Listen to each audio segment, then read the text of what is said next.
V സിയുടെ നേതൃത്വത്തിൽ ഇത് തുടങ്ങുന്ന ഘട്ടത്തിൽ തന്നെയും ഈ പ്രവർത്തനങ്ങൾ തുടങ്ങുന്ന ഘട്ടത്തിൽ തന്നെയും ഇത് അട്ടിമറിക്കാനുള്ള ശ്രമം നടന്നുകൊണ്ടേയിരുന്നു.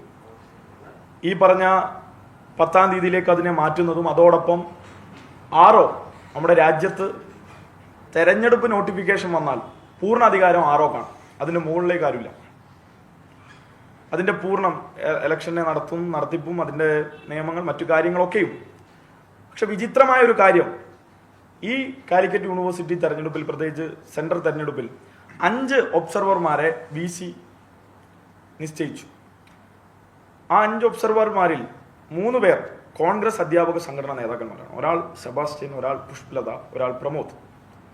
വിചിത്രമായ ഒരു കാര്യം എന്തെന്നാൽ പോളിംഗ് ദിവസമായ ഇന്നലെ ഈ പറഞ്ഞ സെബാസ്റ്റ്യൻ, പുഷ്പലത, പ്രമോദ് എന്നീ അധ്യാപകരും ലീഗ്, കോൺഗ്രസ് സിൻഡിക്കേറ്റ് മെമ്പർമാരായിട്ടുള്ള Rasheed Ahmed, TJ Martin, KSU MSF booth ഏജന്റുമാർ, T മുസ്തഫ, അഖില, ഇതൊക്കെ KSUവിൻ്റെ MSFിൻ്റെ നേതാക്കന്മാർ, ഇവരൊക്കെ കൂടി എംപ്ലോയീസ് സംഘടനയുടെ നേതാവും കൂടിയിരുന്ന് ഇന്നലെ ഈ വോട്ടെണ്ണുന്നതിന് മുമ്പ്, വോട്ടെണ്ണാൻ പോകുന്നതിന് മുമ്പ് ഒരു യോഗമിരുന്നു.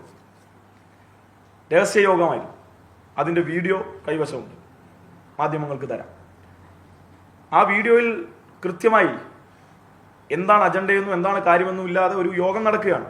സ്വാഭാവികമായും ഇത്രയും ആളുകൾ, പ്രത്യേകിച്ച് ഒബ്സർവർമാർ, സിൻഡിക്കേറ്റ് മെമ്പർമാർ, ബൂത്ത് ഏജന്റുമാർ, ഇവരൊക്കെ ഇരുന്ന് ആലോചിച്ചത് എന്താണ് എന്നുള്ളത് ഇന്നലെ കേരളം കണ്ടതാണ്.